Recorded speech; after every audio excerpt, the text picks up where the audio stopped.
You just gotta wait. I know. It's coming. I know. I've watched recordings of myself, and it's like, who's that person? Wait, that sounds like me. That's me. I'm kidnapping myself. Yeah. Let's go down that road. I want to know. Oh, time for dark matter. Cut that off before people's eyes start to glaze over. Yeah, we have a box, Yeah. right? What's in the box? You got this, Tiger. All right. Okay, here we go. Hello and welcome to Road Goes Ever On and On. Today, Mark and I are discussing the first and second episode of the thrilling Apple TV science fiction series, Dark Matter, so spoilers are ahead. If you're enjoying the content, a like would be appreciated. If you don't want to miss a single video, then make sure to subscribe and hit that bell icon for notifications. And with that, let's talk a little bit about the multiverse. Right off the bat, I feel like this show didn't really hide the multiverse, even with the intro. Maybe a little bit.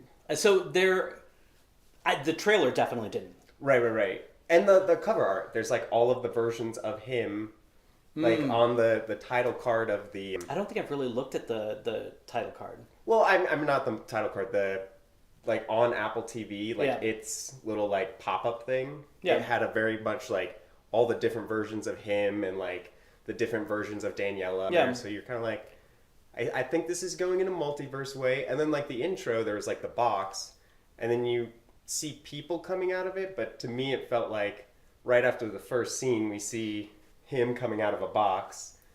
So I kind of was like, oh, are these all him coming out of the box? And so I think you and I watch a decent amount of TV. We break it down, like we really think about stuff like the intro, like what's the hidden meaning in this? What's the meaning in that? So I think it's easy for us to pick up on it.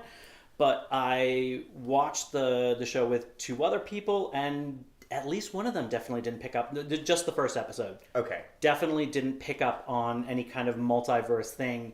And I actually kind of feel like with those first two episodes, considering how crazy you can go with the multiverse. Yeah.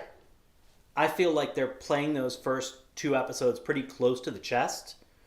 Like they're trying to build up to something big, and they don't want you to know that it can go crazy.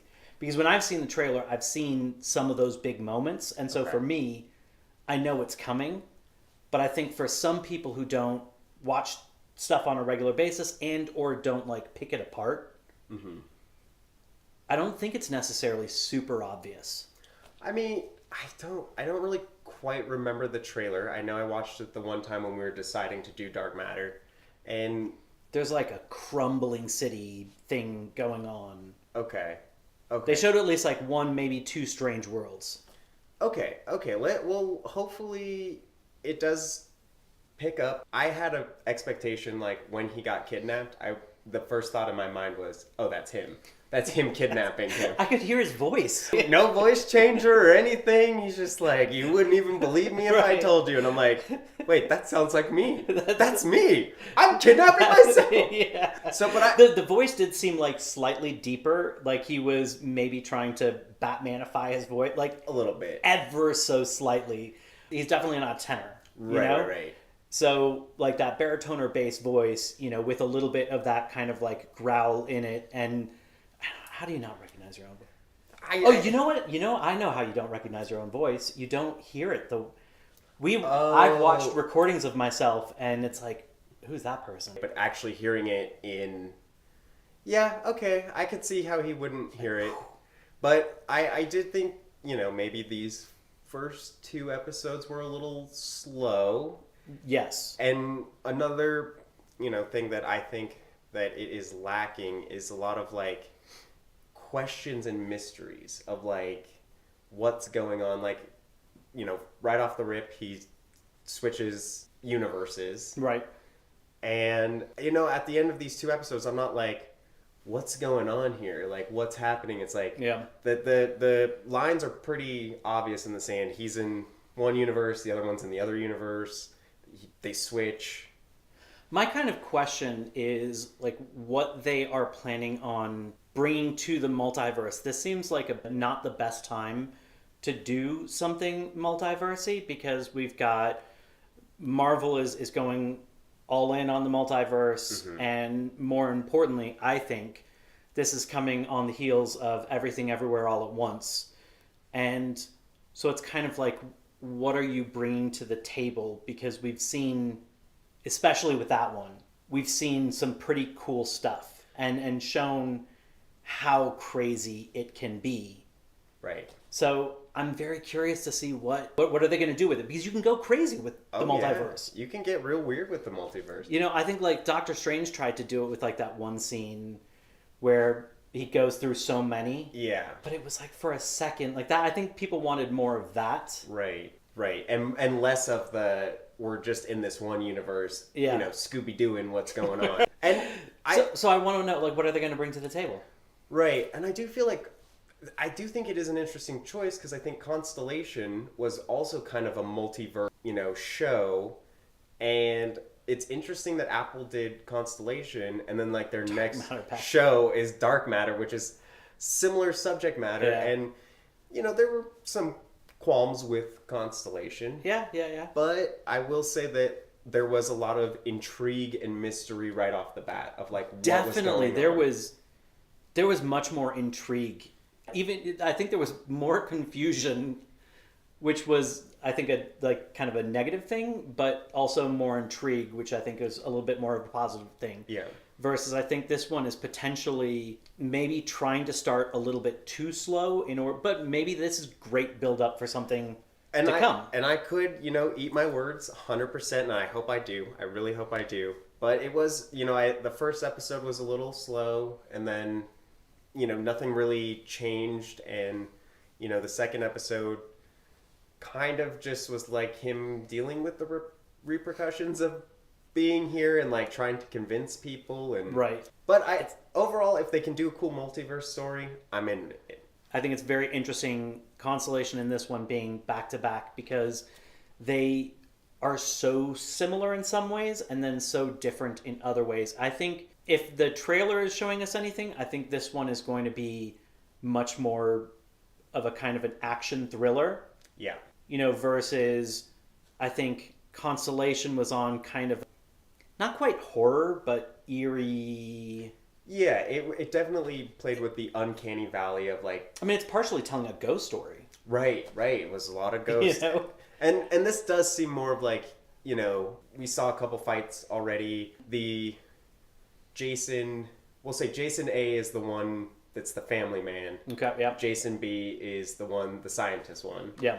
So Jason B, he already seems kind of like thrillery, you know, he's got a whole locker, He's got guns, you know, he's kidnapping himself. Especially with that like lower voice and then the wounds, like he looks like he could be a scrapper.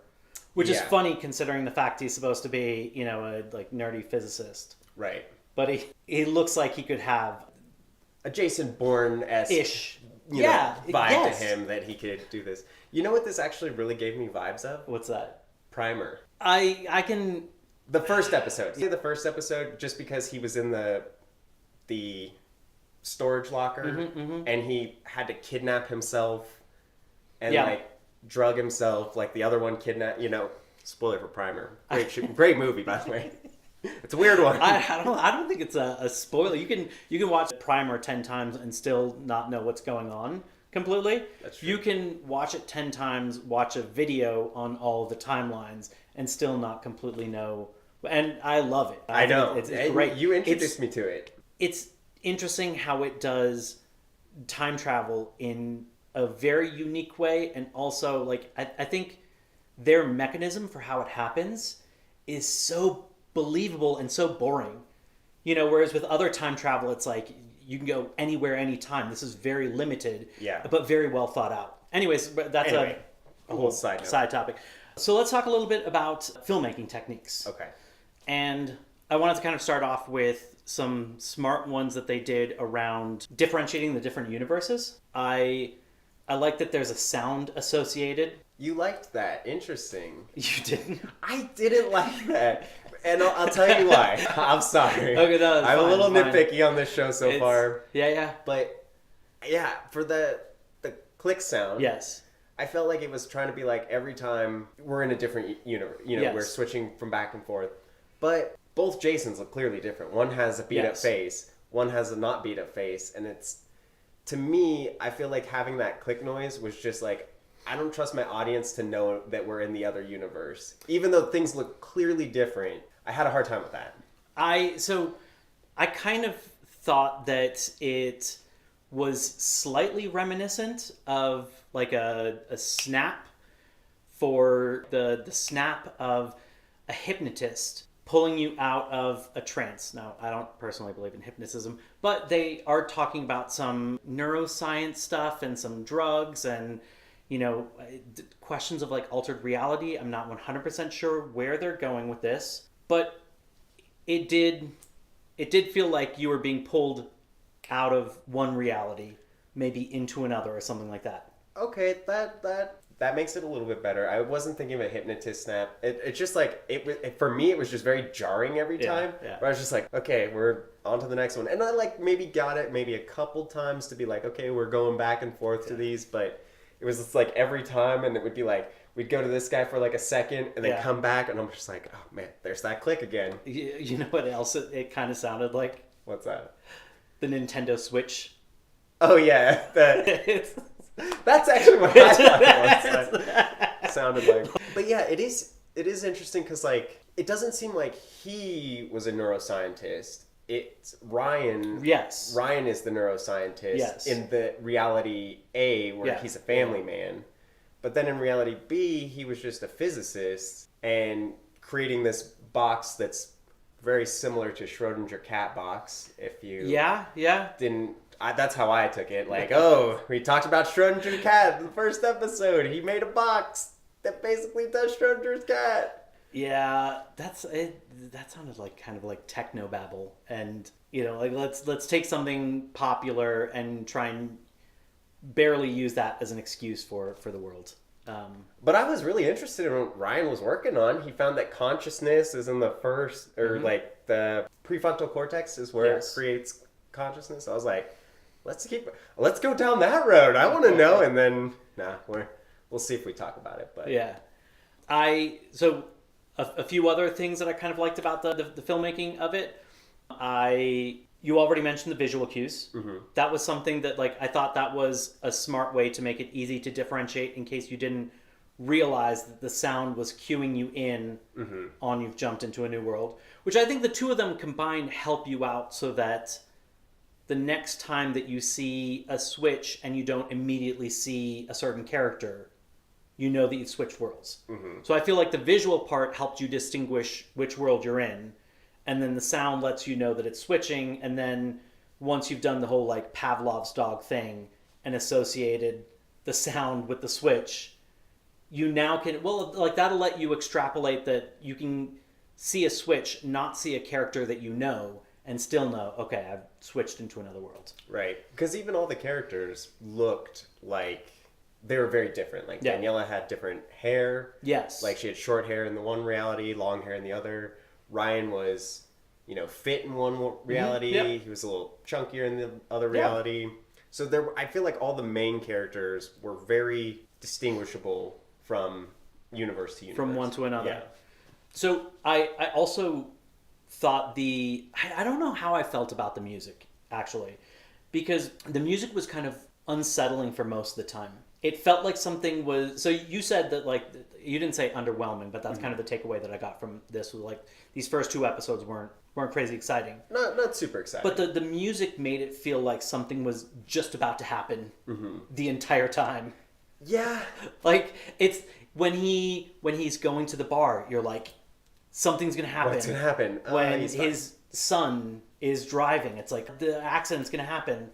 It kind of felt like a bad DJ who just like tries to like crank it up and up and up, and like never gives you like the roller coaster of good music where you actually have some lulls so that you can get amped again. Right. What did you think about the needle drop at the end of the first episode? I don't remember what it was. It was he was, getting busy with Daniela, and it was just I like just don't remember the song. Well, because it was just like a weird rap song, and I like didn't feel like it. I didn't feel like it felt like the tone of the show and what was going on, and I was just like, okay, and maybe going back, maybe listening to the words, there was some relevancy to Right. it, but I just felt like it was very out of place. Like, especially coming from the Lana Del Rey song in Three Body Problem. Yeah, that it was one was so well done. good. Yeah. I feel like it was just kind of, it was just okay. Yeah. It was a weird, it didn't feel like it quite fit into this show. That's kind of how I felt about Just Okay is kind of also how I felt about the intro.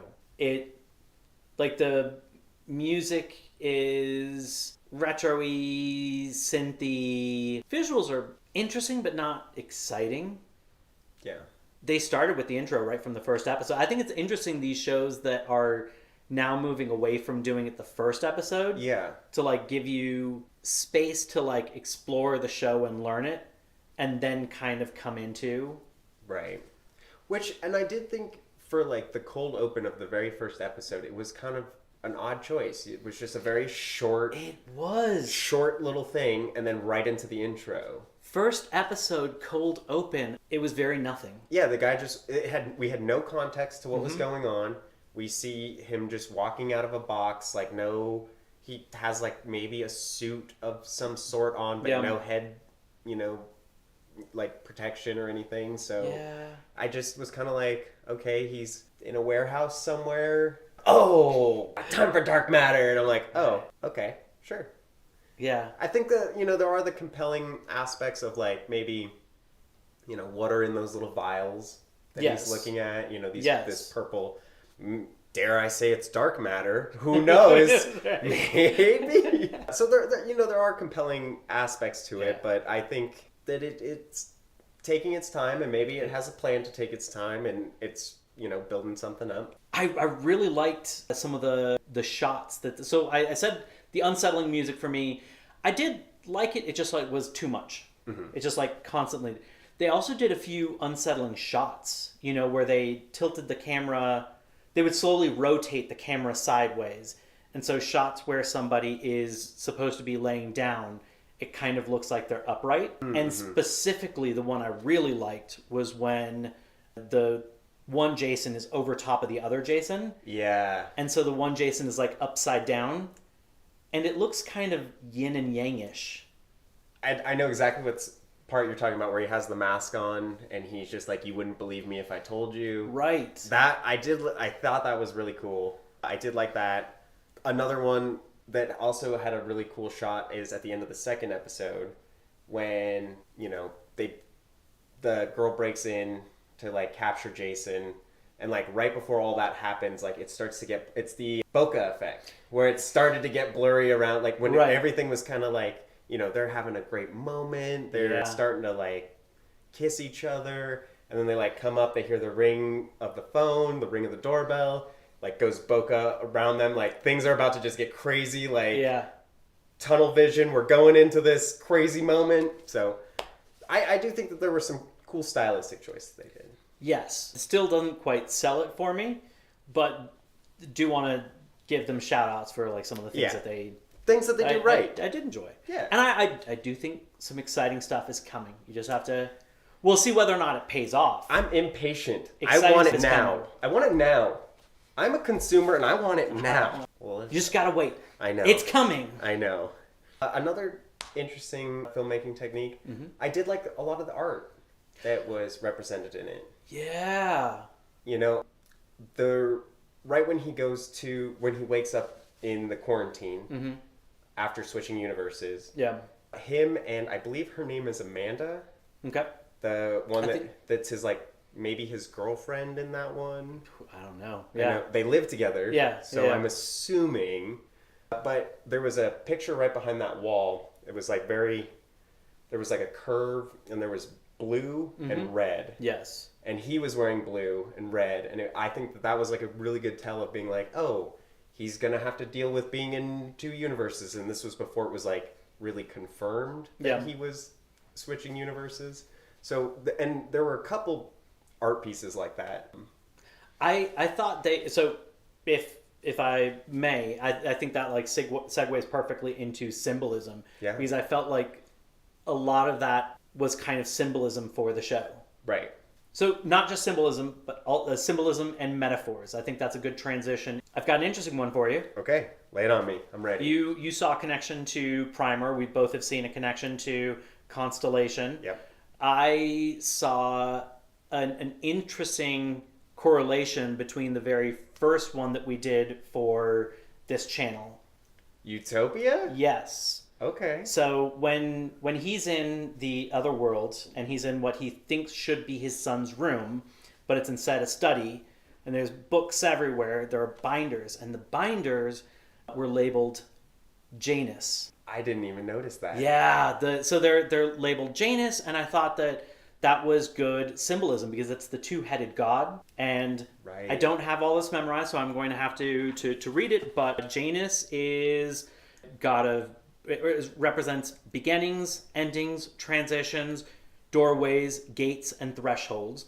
I thought doorways, gates, and thresholds were extremely relevant in this case, where there's like every time you go through a door, it's like a different world in that box. Yeah. So I thought that was very appropriate. And also qualities like, or dualities, representative of dualities like life and death, which I think also is kind of representative of like, that kind of reminds me of Schrodinger's cat. Yeah. And, you know, like these different kind of worlds.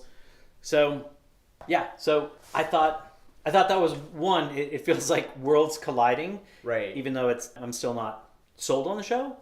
But combining a lot of things that we've kind of seen before. I have a crazy theory now. Yeah, okay. Okay, I know where dark matter's going. Okay. We're going to go through the box, okay? This is the Project Janus. We're going to go through the box. Go through the box. We're going to come out the other end. Come out the other end. And we're going to be in one reality where it's Utopia, but it's the UK version. And then we go through the box, and then it's going to be Utopia, the American version. Well, I hope not. I hope they get out of that one real quick. It makes sense in the multiverse theory. Yeah. You know, both of them can exist simultaneously. Both of them can exist simultaneously. Yeah. Yes. Both Utopia is good and bad at the same time. Definitely bad at times. Good. US, but yeah. I thought there was a lot of symbolism. Yeah. So like at the bar, I already forgot what Village Hat? Who knows? Village Tap. Village Tap. Yeah, So at the Village Tap, the bartender had the Eye of Providence tattooed, and this is another one I have to look at. Symbolizes knowledge, Trinity, or a God that sees all. And Trinity kind of, I'm wondering if we've seen twos. I wonder if threes are going to come up at any point, because when Jason walked into his house, there was a statue with three heads. Well, there is, I would see, three main people. Like there's Jason, Daniela, and Ryan. And I feel like when he's explaining to them like where he came from, hypothetically, that was a very good like. Each of them had a piece in it. Yeah, and there were all three there. So I do think that they're going to be the three main characters we're following, like the protagonists, if you will. Right. So that could be part of the three. Definitely. But why is it on the bartender's arm? I don't know that. Do you guys know that? Let us know in the comments. Yeah, if you have any theories, feel free to throw it. I mean, that it might have just been like where else would you put symbolism like that? Like people definitely do. There are people that believe in those kind of things and do tattoo those things, and so it's like maybe an Easter egg. But if they had it on a building, it may be like, why is it on that? Yeah. And they didn't pay a bunch of attention to it. Like I noticed it on the second watch, not the first. You know. Oh, see, I noticed it on the first, and it looked like it went like right, like it really wanted to show his arm, being like, oh look, he's got the eye. So I thought they were deliberately trying to show that, but I can see that. I didn't really connect anything to it because it didn't seem like anything was. Like when I think of that eye, I think of like the Illuminati, you know, like yeah.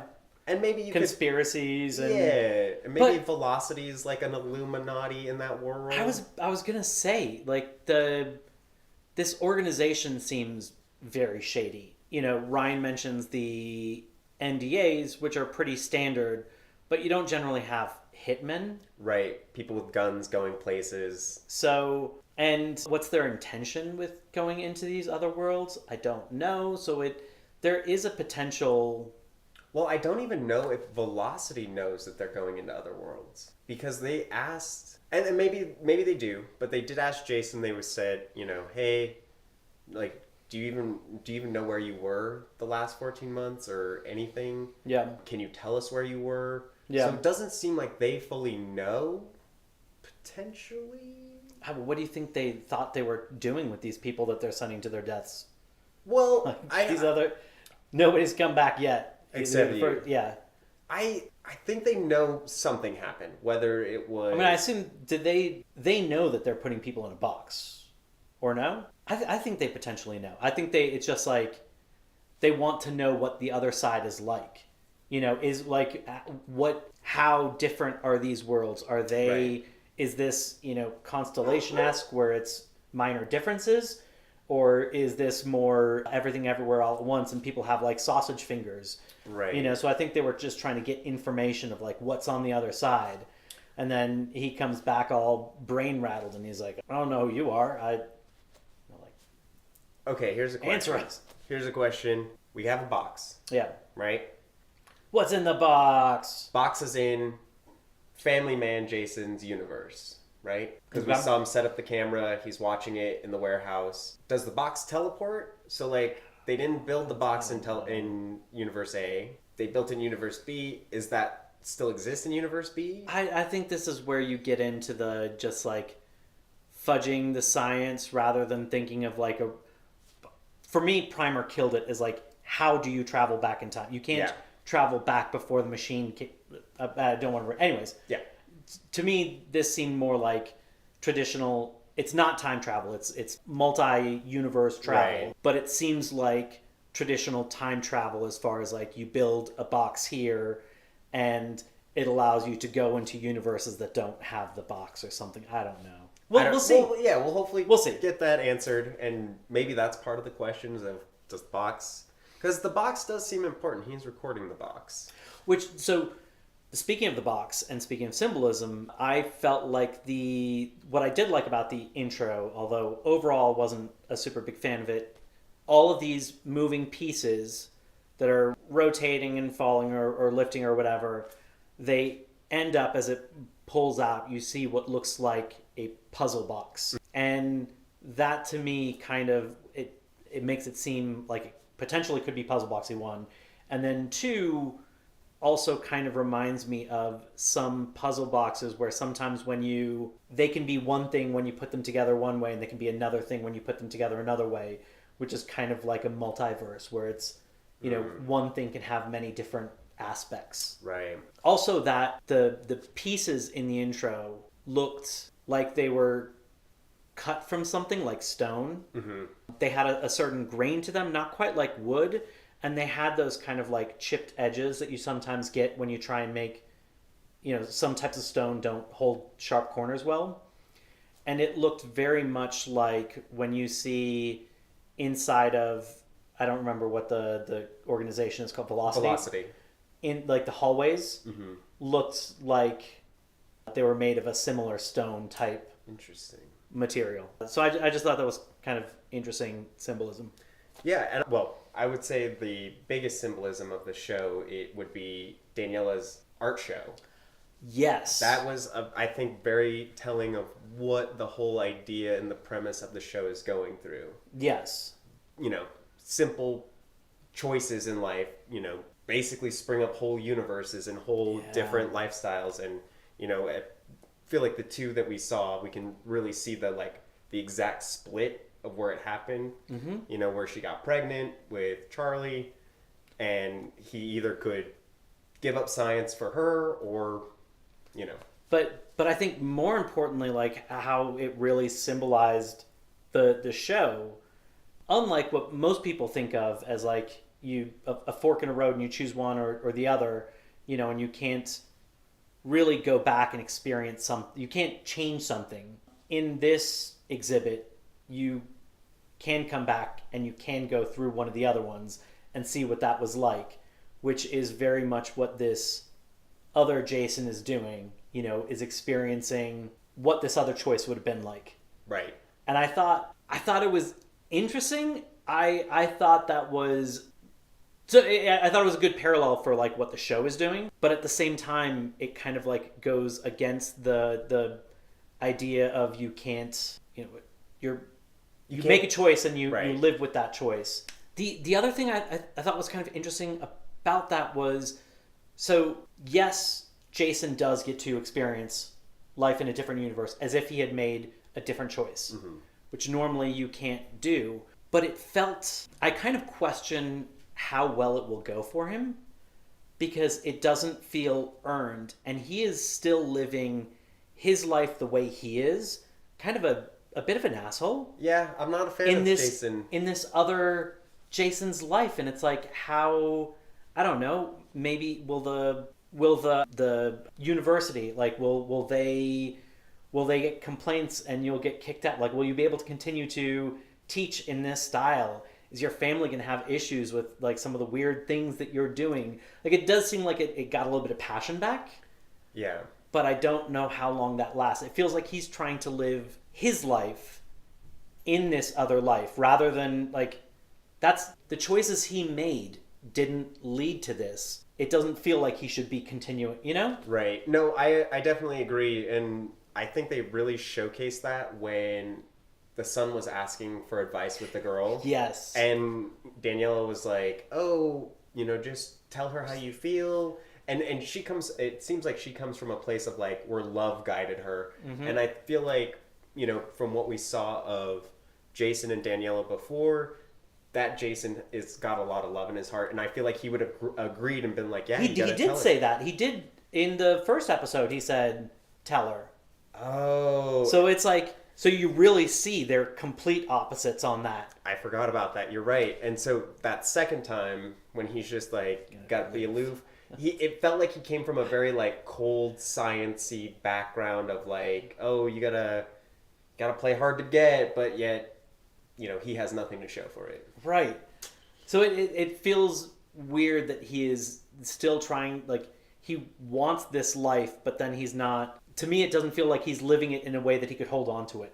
Right. It feels like it would crumble, and he would regret something else he did in this life. And honestly, like, it felt like when the compassionate Jason was talking to the other Daniela, the art exhibit Daniela, she told him the story of, like, how he came to her and was just like, I might never see you again. Like, he had already, like, planned that he was going to jump this universe and go find the other Daniela. Yep. Where it seemed to me that, like, this Daniela was compassionate as well. Like, I feel like if he truly wanted to get Daniela back, or, like, actually be with her, he could have put in the effort with that Daniela and be like, look, I know things were rough at that time. I know things didn't work out, and, I chose science over you, and I've been regretting that mistake for my whole life. I think she would have been open to being like, well, like, she made a whole art exhibit about him. Right. I mean, I think we literally saw it with, so she told her Jason that we made our choices, we're going our separate ways, but then this Jason comes in and shows some compassion, and now they're kissing. So it's, maybe you don't act aloof. Yeah, you don't play hard to get. You tell them how you feel. Yeah. So I really, like, once again, that kind of confuses me about what his purpose is with living this, because it doesn't feel like he's earned it. Right. And it doesn't feel like he's living that. And he said something when he first captured the other Jason. I don't remember exactly what it was, but it was basically like, this is for us. For both of us. Right. So he wasn't saying, like, I'm so sorry I'm doing this to you and you're going to have to deal with the consequences. It almost made it seem like he thought he was doing something beneficial. So you know what? This is how I thought about that. Okay. I thought it was beneficial for both of them in his mind. Yes. I feel like scientist Jason, has been following this Jason for a while to try to, like, pick up on his daily schedule. Yep. We saw it right in the beginning when he was driving with Charlie. Yep. That the car was there. That looked like it was gonna follow him, but it was just parked in that alleyway. And so I feel like he had been following Jason, and he sees that this Jason didn't get to do science. He didn't win the Pavia Award. Mm-hmm. He didn't, amount to anything. He has a poor, he's a professor at a university and probably doesn't make that much money. He doesn't have tenure. So he maybe thinks, like, hey, I'm breaking you out of the mundane, and, like, I'm taking you back to having this lifestyle of being this really famous scientist. I don't know about that, because I think if he doesn't want that life, I don't think, unless it's kind of speaking to what, I don't remember the wife's name, Daniela. unless it's speaking to what Daniela said in the other world about you can come back and you can see if the grass is really greener on the other side. Like, is that the goal? Is to I still don't understand the favor he is doing, because if he thinks that this Jason's life is better, Well, but taking it away from him isn't. I think he sees this other Jason because he kind of sees Jason at a rock bottom moment with Ryan winning the award and him not having. Is it rock bottom though? Like when that Jason talks to, my fucking brain is not working. What's his wife's name again? Daniela. Daniela. Great. I'm a professional. When Jason is talking to the other Daniela, and that Daniela says, are we boring? And Jason says, I don't think of it that way.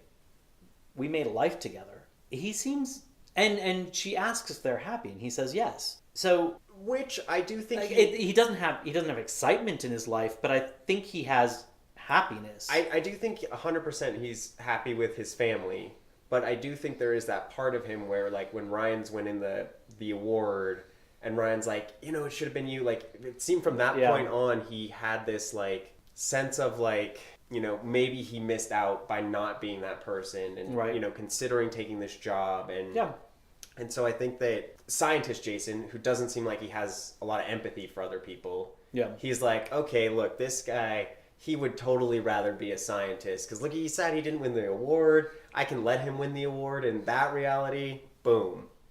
That's how I took it. But. Okay. Like he's living it the same way that caused him to make the previous mistake. Right. And he has a whole secret storage locker with guns, phones, canned food, lots of notebooks. I wonder if there is other intentions by that Jason, and maybe he just wanted to have a couple nights with Daniela, just to. So, here's something I thought was here's something I thought was kind of interesting. Okay. So the second Jason takes over the classroom, and he mentions, I don't remember what the year was. Give me 1 second as far as the name. I also have the year down. Nerd. Okay. So he takes over the classroom, takes out the earbuds from the kid, tells them all to pay attention, and mentions 1850 Rudolf Clausius. Okay. Rudolf Clausius in 1850 was the one who created the second law of thermodynamics. Okay. Which on the surface is very boring. It's basically saying that cold stuff doesn't move to hot. It's the heat moves to cold. And the bigger implications that come out of the second law of thermodynamics is this idea of entropy, that things always move from a state of more order to a state of less order. This is the thing that will eventually cause like the heat death in the universe, where like every star at some point will sputter out. Eventually, even things like black holes will hawking radiation out their masses, and there will just be cold spread out nothing. And that's the kind of the heat death. And one of the ideas behind that is that is the reason for the singular flow of time. Okay. Because with physics, things should be able to, like the mathematics work either way. Like you can take the same mathematics that describes things spinning this direction and coming together and all these other things, they can run in reverse. And so I think this kind of gets to this idea of you can't go back in time, which I think is referenced with like T.S. Eliot. Right. Vaguely referenced with like this art show, but then this interesting idea of like maybe you can't go back in time, but with the multiverse, you can. It's almost like doing that because they get to jump into a different universe where that decision had been made in a different way and almost kind of live that out as if they had gone backwards in time. It's a very interesting kind of like different way of doing something similar to time travel, but without any of the weird paradoxes of like, right, what if you kill your grandfather before he can have the kid that's your dad. Right. Then you become your own grandpa. You know? Like, or any of the other paradoxes, you know? Right. Bootstrap paradox. Right, like, right. You know, so it's interesting that it was referenced. I thought that was interesting science. But it also feels like, you know, with time travel... It's kind of like Rick and Morty. A little bit like Rick and Morty, Rick too. and Morty refuses to deal with time travel, and it's all about hopping... Universes. And, yeah. But also, it's like... The other part is that, like you were saying, it's not earned for this Jason. Like, even though he's, like, going back in time... It's not earned. It's not earned. He hasn't gone back in time. He still made all these decisions. And it's almost like... He's trying to have his cake and eat it too. Right. He got his successful career. Right. He made that choice. Now he just gets to hop into the life he wants without putting in the effort. So, like, when the Jason we first meet is explaining to... The school? Charlie. His wife. Daniela. When Jason is first explaining to the other Daniela about their life together, he explains some of the hard parts. Like there were tough parts, there were rough patches. Yeah. They had to go through some stuff, and then they got to this point of having this 15-year-old boy and this like strong love and all these other things, and this other Jason is just not even speed running, just jumping right into like to reap the rewards. Yeah. And and just taking it for himself, and hopefully it comes crashing down on him like a house of cards, because he hasn't earned it. He doesn't deserve it. If he has different intentions, I could see something very interesting coming from that. We'll see. Yeah. Well, and also, like, I do think, like, the picture of him at the waterfall, you know, and he sees the kids. That was, like, a moment of, like, he looked at that picture, and to me, I'm like, that's not you. You didn't earn that. You're not in that picture. You don't deserve to have this. And the other Jason describes it as a trip of a lifetime. Yes. And, yeah, he did not earn the waterfall. Yeah. There was one other... So, speaking of science, because we just did thermodynamics, one thing I did want to give them kudos for, but not necessarily too much, was the representation of Schrodinger's cat. It was referenced in Constellation. Yep. It has been referenced in other stuff, and I feel like every time it's referenced, it's always... The cat is alive and dead at the same time. And it doesn't explain all of the pieces involved, that there's like radioactive decay, that there's a Geiger counter, that triggers a break in this like toxin. That's the... And I get that, like, that's the very geeky stuff, and it was smart that they didn't continue the bell, when at that point, which was a good way to, like, cut that off before people's eyes start to glaze over. Yeah. But I think that's the first time I've seen that talked about in Hollywood. Yeah, the full detail of it, because, like... At least the beginning, like, it still doesn't get into everything. Right. It's still like just as it, but it was giving more than I normally see. Right. Most of the time, it's just like the cat is there's alive a box, and dead. it's alive and dead until you open the box. Right. And even Constellation showed like the two realities. There was literally the dead cat, and the alive cat. Like, oh, they're both here. Yes. But I mean, overall, I do think it is cool that I learned about Schrodinger's cat a long time ago. Yes, that was the other thing. Which thing? All the students are like, we don't know what you're talking about. Yeah. I feel like maybe I'm wrong.